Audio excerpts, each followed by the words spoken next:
Sir, आपका हमारा लोकसभा 2024 संवाद में आपका स्वागत है सर। जी शुक्रिया।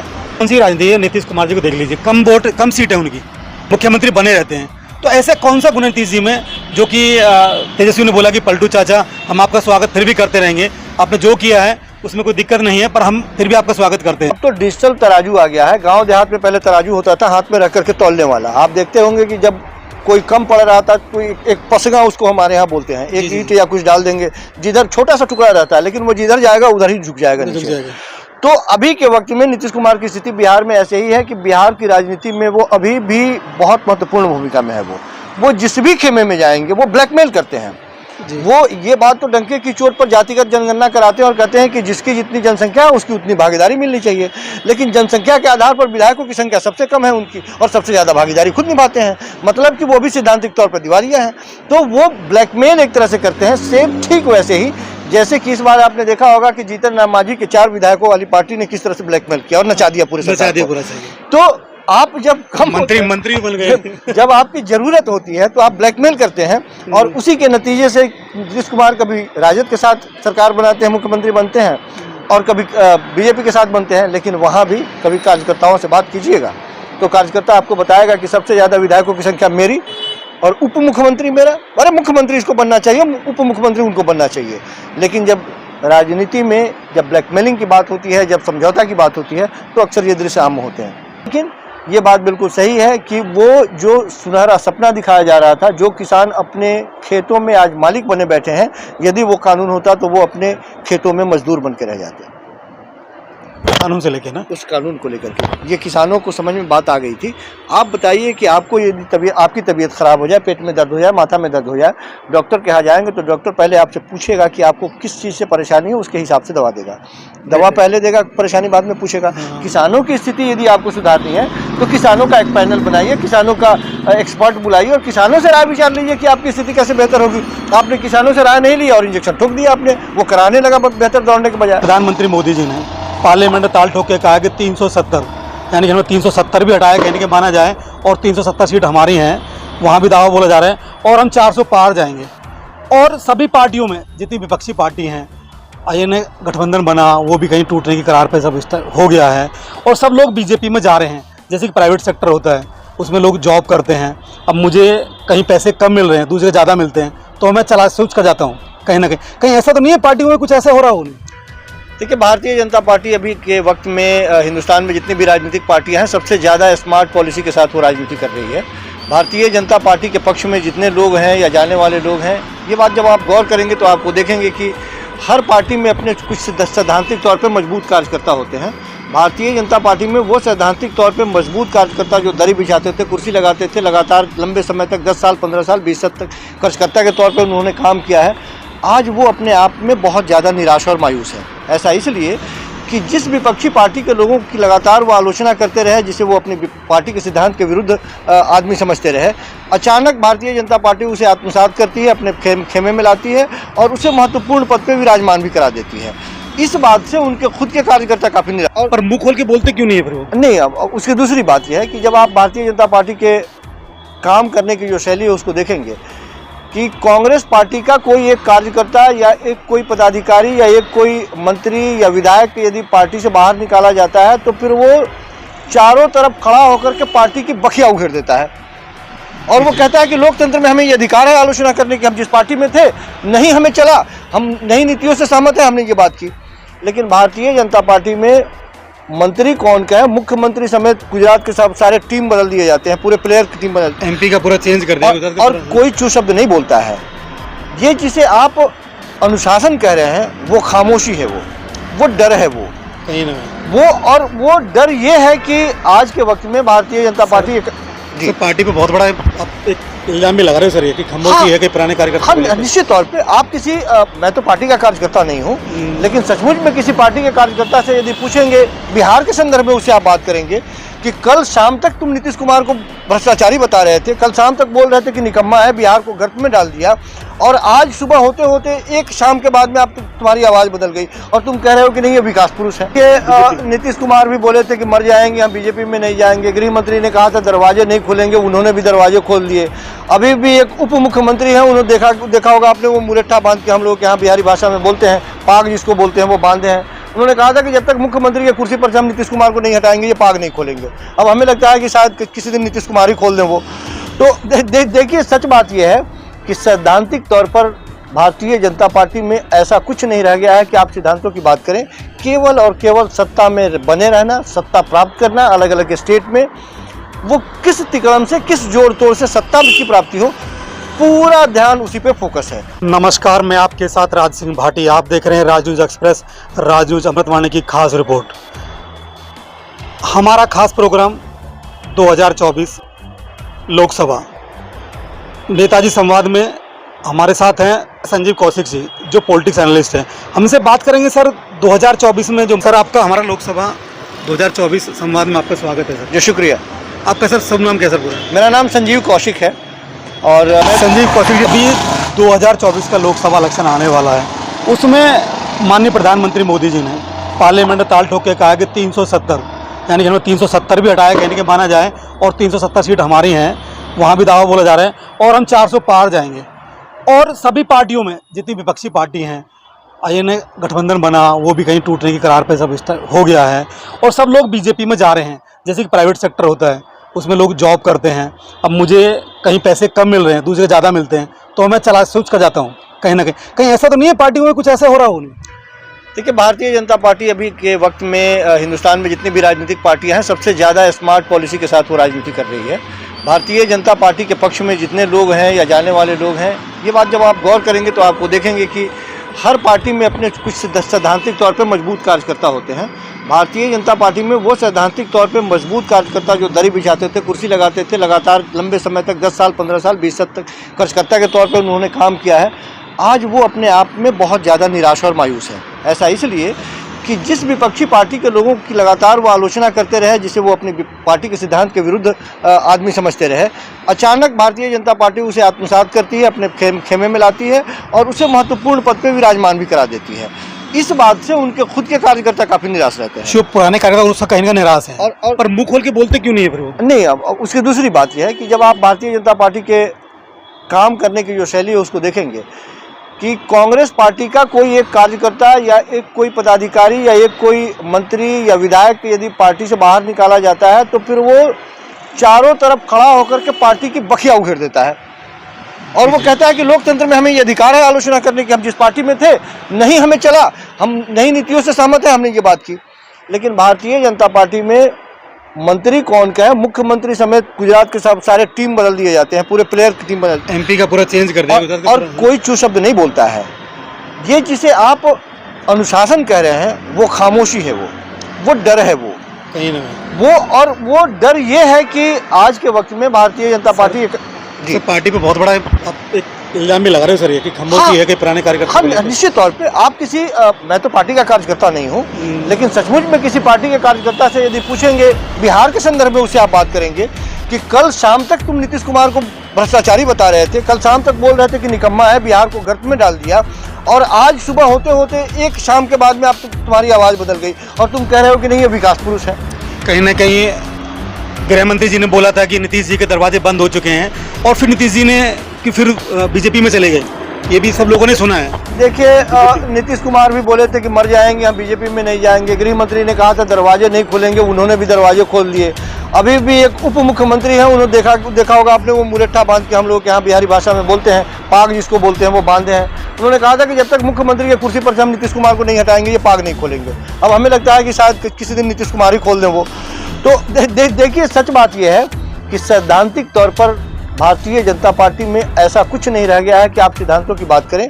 केवल और केवल सत्ता में बने रहना, सत्ता प्राप्त करना, अलग अलग स्टेट में वो किस तिकड़म से, किस जोड़ तोड़ से सत्ता की प्राप्ति हो, पूरा ध्यान उसी पे फोकस है और उनमें उनको पूरा ध्यान उसी पे फोकस है और उनमें उनको सफलता भी मिल रही है। ऐसी कौन सी राजनीति है? नीतीश कुमार जी को देख लीजिए, कम सीट है उनकी, मुख्यमंत्री बने रहते हैं तो ऐसे कौन सा गुण है नीतीश जी में जो कि तेजस्वी ने बोला कि पलटू चाचा हम आपका स्वागत फिर भी करते रहेंगे, आपने जो किया है उसमें कोई दिक्कत नहीं है पर हम फिर भी आपका स्वागत करते हैं। उन्होंने लास्ट भाषण में भी अब पाले जो गेंद उन्होंने पाले में डाल दी है, उसका मतलब क्या है? कहीं दोबारा कुछ होने वाला है? अब तो डिजिटल तराजू आ गया है। गांव देहात में पहले तराजू होता था हाथ में रख करके तौलने वाला। आप देखते होंगे कि जब कोई कम पड़ रहा था तो एक पसगा उसको हमारे यहाँ बोलते हैं, एक ईंट या कुछ डाल देंगे, जिधर छोटा सा टुकड़ा रहता है लेकिन वो जिधर जाएगा उधर ही झुक जाएगा नीचे। तो अभी के वक्त में नीतीश कुमार की स्थिति बिहार में ऐसे ही है कि बिहार की राजनीति में वो अभी भी बहुत महत्वपूर्ण भूमिका में है। वो जिस भी खेमे में जाएंगे वो ब्लैकमेल करते हैं। वो ये बात तो डंके की चोट पर जातिगत जनगणना कराते हैं और कहते हैं कि जिसकी जितनी जनसंख्या है उसकी उतनी भागीदारी मिलनी चाहिए, लेकिन जनसंख्या के आधार पर विधायकों की संख्या सबसे कम है उनकी और सबसे ज़्यादा भागीदारी खुद निभाते हैं, मतलब कि वो भी सैद्धांतिक तौर पर दिवालिया हैं। तो वो ब्लैकमेल एक तरह से करते हैं। सेम ठीक वैसे ही जैसे कि इस बार आपने देखा होगा कि जीतन राम मांझी के 4 विधायकों वाली पार्टी ने किस तरह से ब्लैकमेल किया और नचा दिया पूरे सरकार को। तो आप जब मंत्री बन गए, जब आपकी जरूरत होती है तो आप ब्लैकमेल करते हैं और उसी के नतीजे से नीतीश कुमार कभी राजद के साथ सरकार बनाते हैं, मुख्यमंत्री बनते हैं और कभी बीजेपी के साथ बनते हैं, लेकिन वहाँ भी कभी कार्यकर्ताओं से बात कीजिएगा तो कार्यकर्ता आपको बताएगा कि सबसे ज़्यादा विधायकों की संख्या मेरी और उप मुख्यमंत्री मेरा। अरे मुख्यमंत्री इसको बनना चाहिए, उप मुख्यमंत्री उनको बनना चाहिए। लेकिन जब राजनीति में जब ब्लैकमेलिंग की बात होती है, जब समझौता की बात होती है तो अक्सर ये दृश्य आम होते हैं। कहने के और छोटे लोग भी सीखते जा रहे हैं, जैसे कि चौधरी चरण सिंह जी को अभी पद्म भूषण दिया गया है, रतन दिया, बोले कि मैं चवन्नी नहीं हूँ, मैं मुझे पलट जाऊँगा। हमने उनसे पूछा, उन्होंने बोला कि समय देख के सब कुछ किया जाता है, तो उस पर क्या प्रतिक्रिया दोगे सर? देखिए इसीलिए मैंने कहा शुरुआती दौर में, देख के वो भी चेत हो गए। देखिए इसीलिए मैंने कहा कि भारतीय जनता पार्टी की राजनीति को आपको समझना होगा। जब उनको आसाम को संभालना होता है तो वो वहाँ पे भूपेन हजारिका को पुरस्कार दे देते हैं, जब उन्हें बिहार को संभालना होता है तो कर्पूरी ठाकुर को दे देते हैं, जब उन्हें बंगाल को संभालना होता है तो वहाँ पे जाकर के प्रणब मुखर्जी को दे देते हैं ये पुरस्कार। और जब किसानों के नेता के नाम पर इन्हें साधना है या किसानों के नाम पर स्वामीनाथन को साधना है तो इन दोनों के नाम के आगे वो ये पुरस्कार लगा देते हैं। और निश्चित तौर पे जिस पुरस्कार के संदर्भ में हम बात कर रहे हैं उससे मिलना चाहिए। ये लोग हैं इसके लायक, इन लोगों को मिलना चाहिए ये पुरस्कार। लेकिन मूल बात यह है कि किस वक्त राजनीति में दिया जा रहा है और आपकी मंशा क्या है, नियत क्या है, ये बड़ा महत्वपूर्ण है। और मंशा नियत साफ दिखाई देता है कि आप राजनीति करने के लिए, एक वर्ग को साधने के लिए, ये बात बिल्कुल सही है कि चौधरी चरण सिंह को मिलना चाहिए, वो हकदार हैं, इनसे पहले मिलना चाहिए, ये सवाल तो है। लेकिन अभी दिया गया केवल और केवल उनके पोते को साधने के लिए। और पूरे हिंदुस्तान की जनता ये बात समझ रही है कि जिस किसानों के हिमायती बनकर के वो लड़ रहे हैं। कि राकेश टिकैत ने, नरेश टिकैत ने बोला है कि रतन दिया अच्छी बात है, स्वाभिमान की बात है, पर उनको भी उनके पोते को सोचना चाहिए कि अगर किसानों के साथ अन्याय होता है तो उनको पार्टी में नहीं जाना चाहिए। और कहीं ना कहीं उनका स्पष्ट हो रहा है कि पार्टी में आना है। मैंने कहा कि वो भाषा और सुर, वो जो ही पुरस्कार की घोषणा हुई, भाषा और सुर दोनों बदल गए। तो भारतीय जनता पार्टी की राजनीति का जो स्तर है वो आप नहीं समझ सकते हैं कि वो किस लेवल पे ऊपर जाएगी और किस लेवल पे नीचे तक जाएगी। लेकिन सबों के बावजूद जब सत्ता में बने रहने के लिए सारी कवायद कर रही है भारतीय जनता पार्टी और उसमें उसको सफलता मिल रही है तो क्यों न करे वो। हम और आप पर प्रश्न खड़ा करने वाले कौन है? देश की जनता समझ रही है इस बात को। देश की जनता को संज्ञान में लेना है कि ये राजनीति आपको कहाँ लेके जाएगी। लेकिन देश की जनता यदि है साहब, जनता तो सपोर्ट कर रही है, वो तो बोले भाई अगर हम गलत करते जनता में सपोर्ट ही नहीं करती। नहीं देखिए, कहीं के लोगों को भ्रमित किया जा रहा है। हिंदुस्तान के लोगों की तरबियत ये है कि वो कभी भी, जब आप इतिहास उठा के देखेंगे तो वो जन सरोकारी मुद्दों पर वोट नहीं करती। वो इलेक्शन के समय जो मुद्दे होते हैं वो उसे भा जाती है। और उस समय आपने देखा होगा कि साहिब सिंह वर्मा की सरकार यहाँ पर गिर गई थी केवल प्याज के नाम पे। दिल्ली में आज तक वापसी नहीं है। अच्छी खासी सरकार चल रही थी साहब, प्याज के दाम पे सरकार गिर गई। तो महंगाई मुद्दा नहीं है। तो देश की जनता जो है वो, और ये नव्य भारतीय जनता पार्टी ने पकड़ लिया है कि ध्रुवीकरण से बेहतर कोई राजनीति नहीं है। धार्मिक ध्रुवीकरण वो करेगी लगातार। देश के प्रधानमंत्री को आपने यदि चुना है तो आप उनसे सवाल करना सीखिए कि आप नीतियों की बात कीजिए। समाज में सबसे जो दलित है, दबे है, कुछ तो महंगाई मुद्दा नहीं है, ऐसा तो नहीं डिजिटल कर दिया, सबको फोन हाथ में दे दिया है, तो इससे भी कुछ ना कुछ हरदम पार्टी की चीजें दिखती रहती हैं, उससे कोई फर्क पड़ता हो युवा का? नहीं, देखिए युवाओं के तो मती पे इतना बड़ा पर्दा डाल दिया है इन्होंने। आपने देखा होगा कि शुरुआती दौर में मुफ्त में जियो का सिम दिया, उनके मित्र घर, व्यवसायी मित्र घराने का ये किया धरा है, पहले मुफ्त में दिया, फिर 50 रुपये, 100 रुपये, 150, 200, 250 रुपये में 1.5 GB मिलता है। 7 घंटा युवा बर्बाद करता है बैठ के उस पर। आप अमूमन युवाओं से पूछेंगे कि 7 घंटे आप किस चीज़ में गंवाते हैं, फ़ोन पे लगे रहते हैं और उससे उनको मिलता क्या है, वो अर्निंग क्या करते हैं। तो सच बात यह है कि कंपनी को फायदा हो रहा है, मूल मुद्दे से आप भटक रहे हैं और रील्स देख करके अपना लाइफ बर्बाद कर रहे हैं। आप कर क्या रहे हैं? आप बताइए कि हम आपके घर में यदि बच्चे हैं, यदि वो पढ़ाई कर रहे हैं तो घर में आपने वाईफाई लगवा दिया है, वो पढ़ाई कर रहे हैं लैपटॉप पे, लेकिन वो इसमें 1.5 GB क्या करते हैं वो?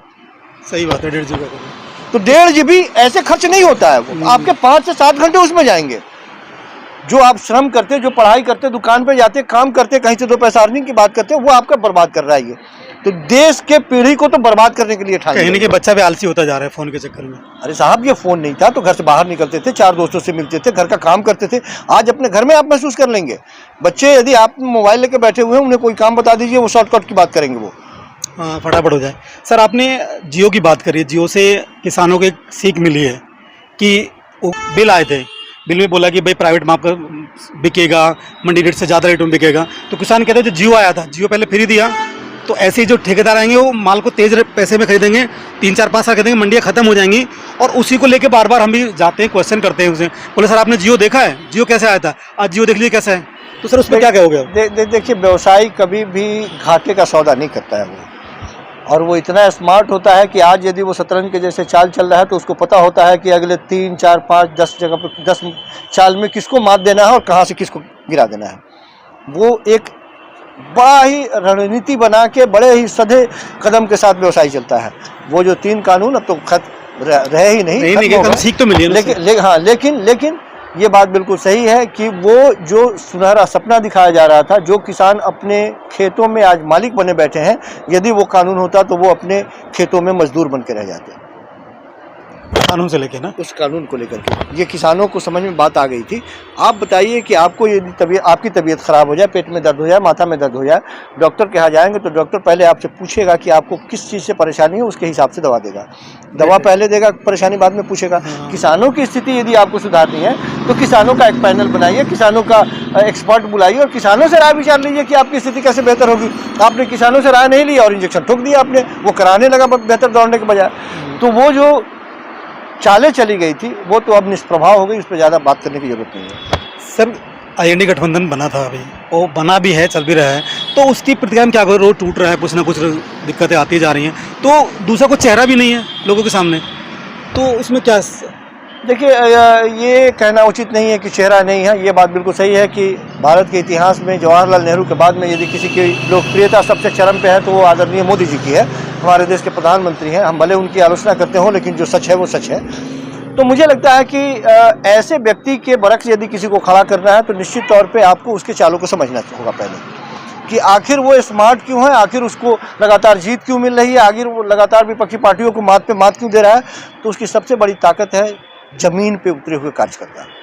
राहुल गांधी जमीन पे उतर रहे हैं ना, न्याय यात्रा चला रहे हो। अब देखिए, अक्सर ये बात कही जाती है, हालांकि उनके न्याय यात्रा हो या फिर पिछला भारत जोड़ो यात्रा हो, उन्होंने जो यात्राएं की उस यात्रा में निश्चित तौर पे एक मजबूती तो कांग्रेस को मिली है, लेकिन यह कह पाना कि उसी केवल यात्रा के भरोसे कांग्रेस पार्टी रिवाइव कर जाएगी और भारतीय जनता पार्टी को पटका नहीं दे देगी, तो मुझे लगता है कि यह दीवा सुपना है। खुद आप सपने देख लीजिए जो देखना है, लेकिन मुझे लगता है कि सबसे पहले आपको ज़मीन पे, गांव में, कस्बे में, छोटे जगहों पे जाके आप देखेंगे, आप गांव में कभी जाएंगे देखेंगे कि छोटे छोटे बच्चे भारतीय जनता पार्टी के झंडा लेकर के वो खेलते भी हैं, तो वो लेकर खेलते हैं।